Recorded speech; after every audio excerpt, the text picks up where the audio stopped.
Oletko ensimmäistä kertaa täällä? Hienoa nähdä täällä ihan uusia opiskelijoita. Tervetuloa ST, eli Suomen teologisen instituutin. Täällä meillä on hyvää semmoista rakentavaa ja innostavaa teologiaa, hyviä luentoja.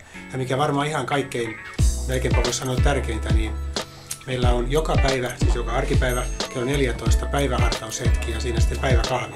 Ja siellä tehdään todellista teologiaa, saa keskustella toista.